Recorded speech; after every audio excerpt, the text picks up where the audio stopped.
Good morning, sir. Thank you for having me. Viewers all over the world, I say good morning, good afternoon, good evening, wherever you are. Thank you very much.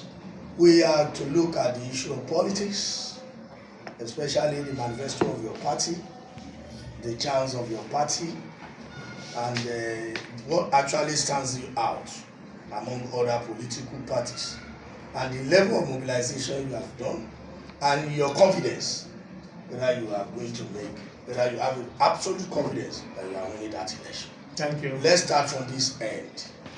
Why your choice of Zenith Labour Party? Why choosing Zenith Labour Party? Yes. Because in terms of ideology, Zenith Labour Party stand out. It's a party for the people. If we look at our logo of the party, you will notice that you see is a complete family, man and woman, older and the young one, moving towards a ladder. So it's a party that stands for the progress of every citizens of Nigeria. So what brings me to Labour Party, Zenith Labour Party, is because there is is in line with my beliefs and my ideology. Let me start by saying this.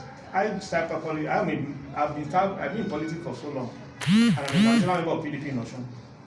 I left PDP in 2010 due to the kind of imposition and so on to Labour Party. So and since then remain in Labour Party. But in 2018, our pioneer chairman in Labour Party, Chief Dan Nwayawu, MN9 OFR, registered Zenith Labour Party. Because we share same belief, we share same ideology, so we all agree, okay, to collapse the then Labour Party structure into Zenith Labour Party. And since then, we have been Zenith Labour. In fact, I ran for House of Rep in 2019 in a federal constituency under the same platform of Zenith Labour Party. How we are still holding on to the Labour Party is because of our beliefs. We are, and people always be thinking that a party is bigger than another. There is no party that is bigger than the other. We all have equal opportunity. We all have equal chances. It is individuals that actually make a party to be what he wants. How you sell your opinion, your manifesto, your ideology to the people, and once you gain the acceptability of the people, and that is all. So we are not having, we are intimidated or whatever that maybe there is a party. No, we didn't. We are focused, and we believe pushing forward with God at our back, winning is rest assured. Why am I saying that? The statistics shows that the last election was just 36.2% of the voters registered, showing that minorities are the one ruling. Those that decide for the 2.3 million voters in Osun that we have now are the few ones, are less than 40%. So our focus and advocacy is to reach out to those people who are not participating in the election. Why?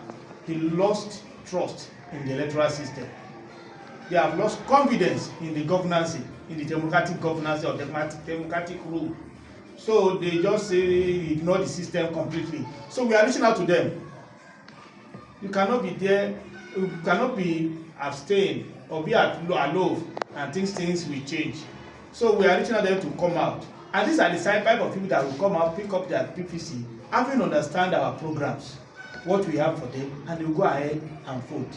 Whereas majority of the 90% of the voters we have been having before, they are induced voters.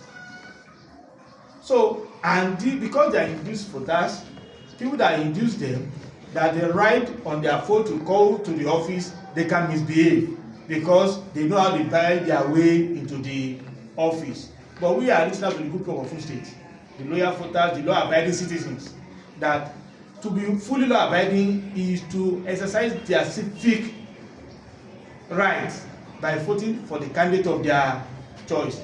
And that is why we are elucidating, elaborating, and let them know what we have for them, that we will completely make it different from what others are doing. What are the programs of your party, the manifesto that you are selling and using to market your candidate? Number one, is the kind of government we want to run. It's going to be an open government, a government of the people, with the people and for the people. What I'm saying is this: it's going to be I say a governance of accountability and transparency. You see, that's what they call good governance. The good governance in quote is involved putting people's interest first.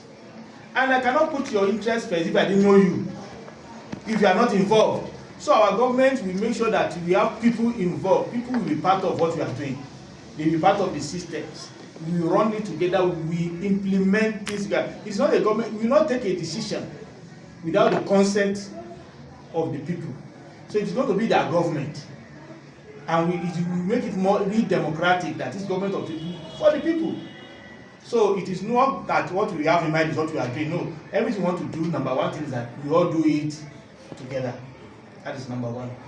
Number two is that when you look at Nigerians, also not exceptional, we have issue of no job, unemployment, this and that. We are going to create 50,000 jobs. People will be wondering, how is that possible?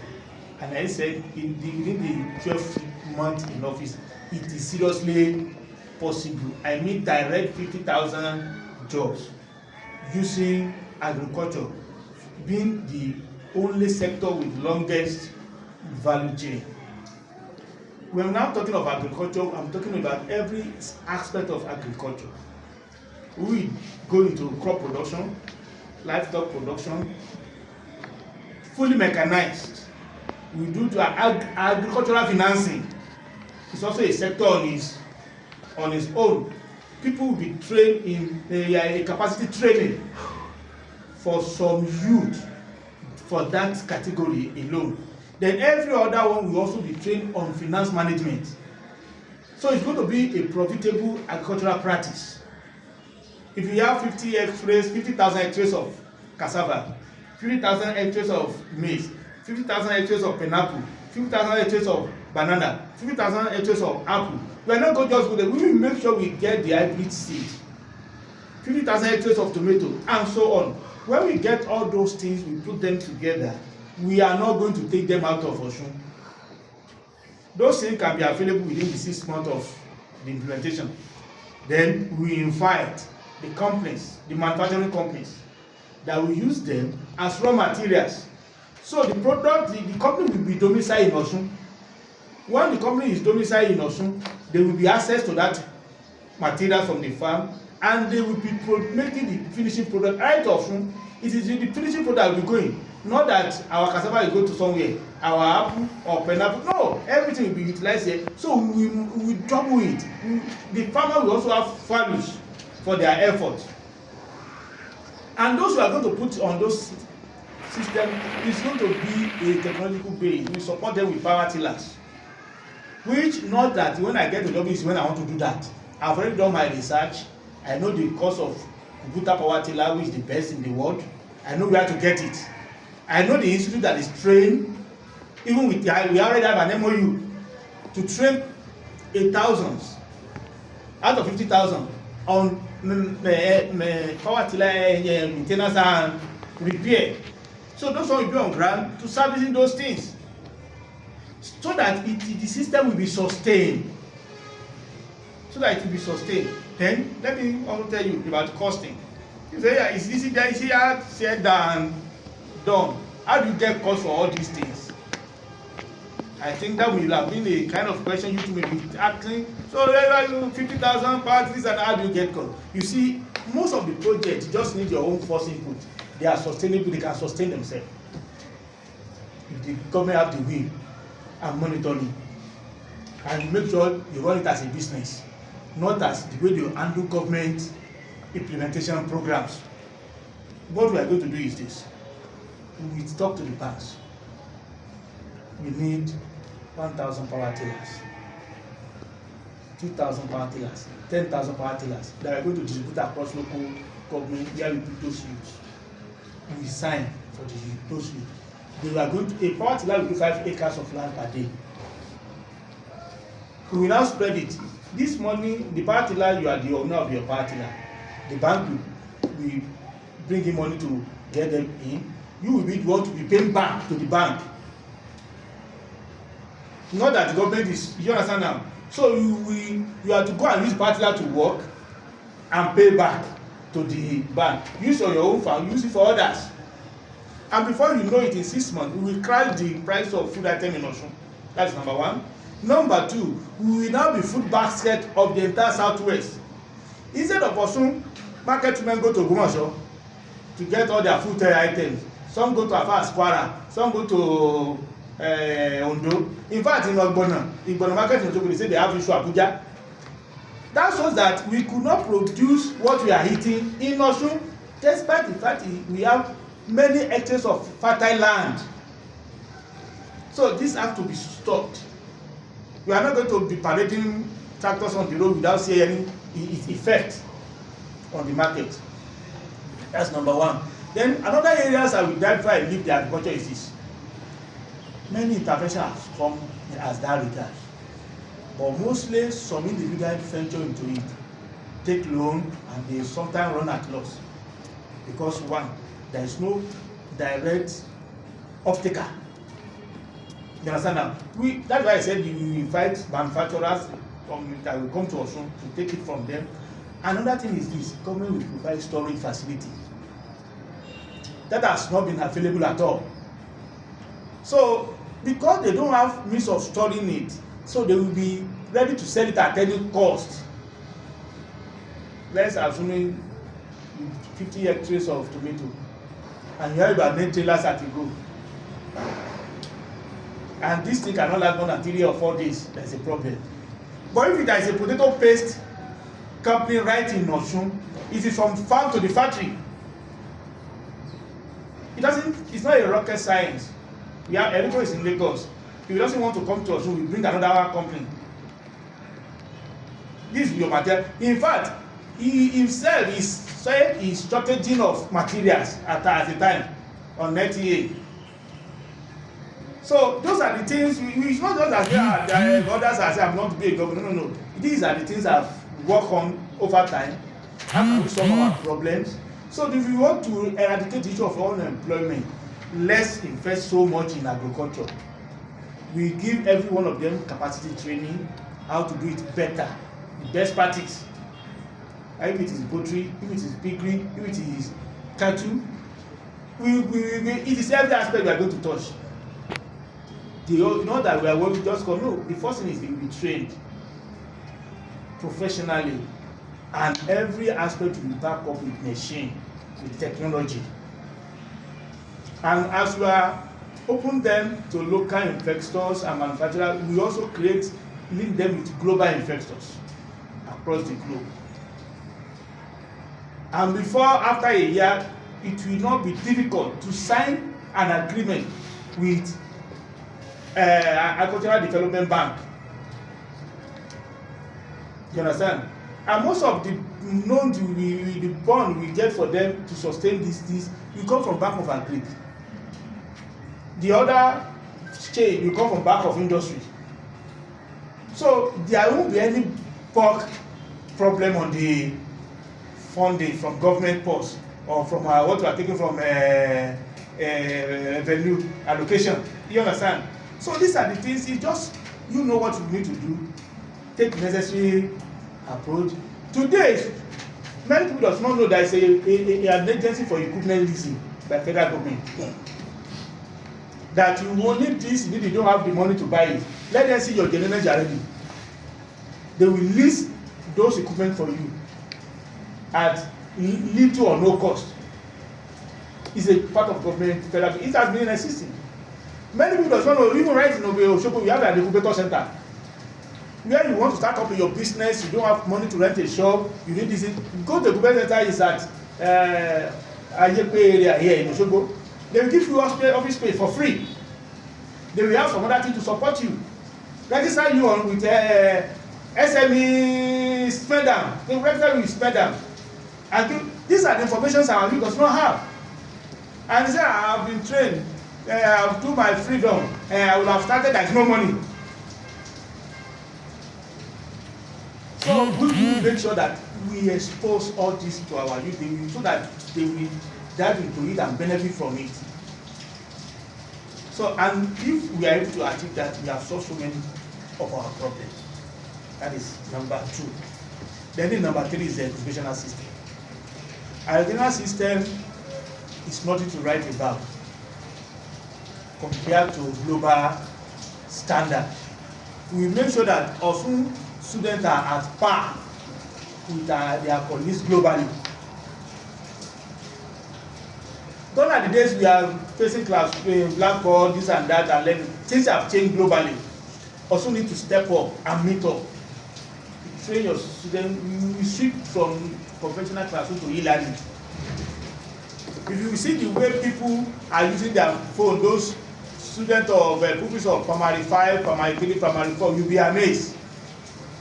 So they can learn faster and get people through simulations and get this. These are the, instead of giving them unqualified teachers and this and that, no, we put them on simulations, we give them e-learnings, we build e-libraries across our schools. And this is not a rocket science, it's not a funding consuming something that is very difficult to achieve. No, it's because of the way we do governance in Nigeria. And if you want to talk of e-library now, somebody is talking of billions and e-library that he just designed one and everybody will say, he doesn't even need he doesn't even need internet to assist, it's local network. So give the stuff to each school, then everybody will be access to it. It will develop based on their curriculum. Maybe because I'm in the line, because for people that does not have in the line, the most area that people siphon government money is when you talk of software. Even with bank. I used to talk to my bank that if OPay can achieve so much, and it's because for our professional bank, it's because somebody sitting down somewhere, collecting money for updating of software, periodically. So what is supposed to have done once, they refuse to do it. When they do it once, there won't be other concurrent money that is coming, maybe at 3 months or 6 months for updating. That's our problem. Things can be done, we can develop an expert system for learning, and everything will be done. Our technical college is nothing to write about. Would you be surprised that today technical college in Osun still depend on national youth corps, where we're supposed to have a professionals stand by to build these students, and when they come out they will be self-reliant, they can stand on their own. But today it's a story, something else. So we will to change the narrative, we are going to make sure the technical college is fully empowered, get professional teachers, then we will give them the necessary training kits, teaching aids, machines that will aid their learning, machines that will facilitate their learning, that will make them to be productive. You cannot leave technical college and not have a very good skills.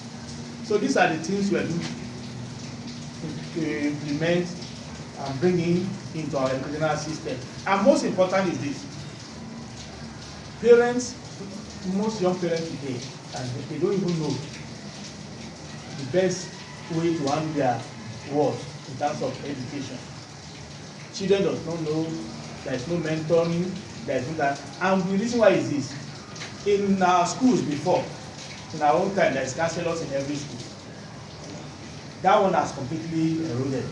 We are returning counselors. There will be guides. Students should know why are they choosing a course. They should know. It is where some people, after you are written WAEC finish, they say, which course you want to do? This course. And I know your WAEC and sorry, and it is not timely. Because at the appropriate time, there is nobody that is giving him or her direction. Nobody is guiding him or her. Some people just look at the name of a course, and that name sound like very beautiful and look good. Let me go and do this course. He doesn't even know what the future holds for that course, or the kind of thing, the goals that necessary for somebody to be successful in that course.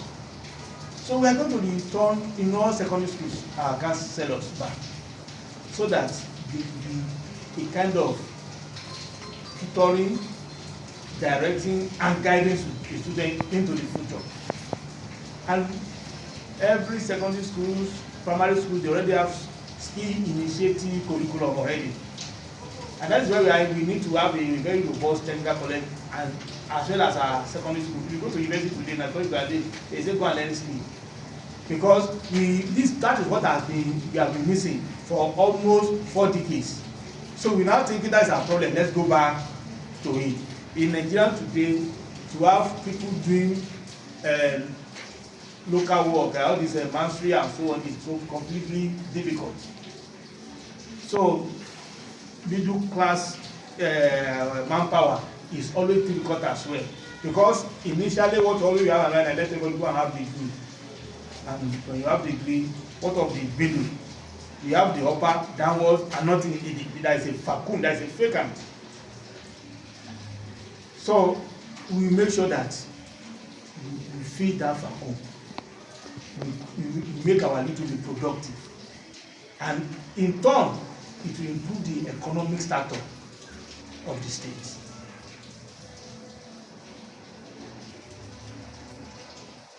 That is about the education, because I have 7-point agenda talking of agriculture. I think you need that 5. Yeah? He said? You should read that 5, because I still have other questions. Question to ask. Okay, let me go to it. Every government is doing their best in the health sector.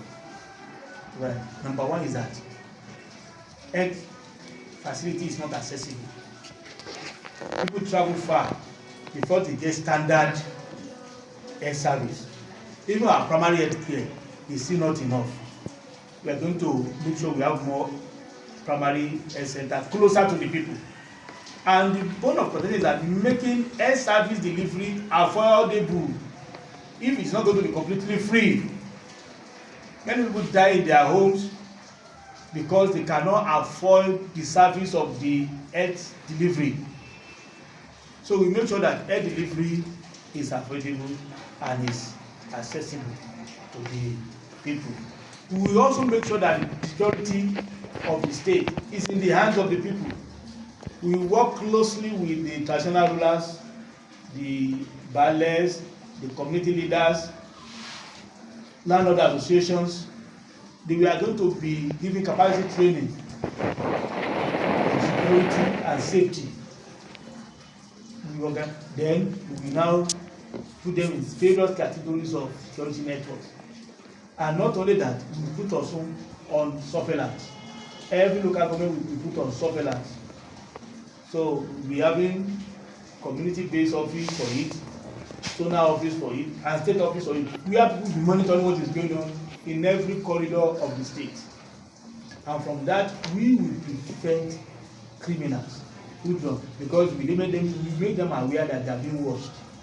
And once they see that you commit a crime, nobody reports you, just see an officer coming to your house, say, Mister, we need you. Before you argue, they show you your video. Everybody will be cautious. And this also does not even cost much to achieve. So doing that, we will make sure that if we are able to even achieve these ones I've said, we will have pushed Osun into another realm of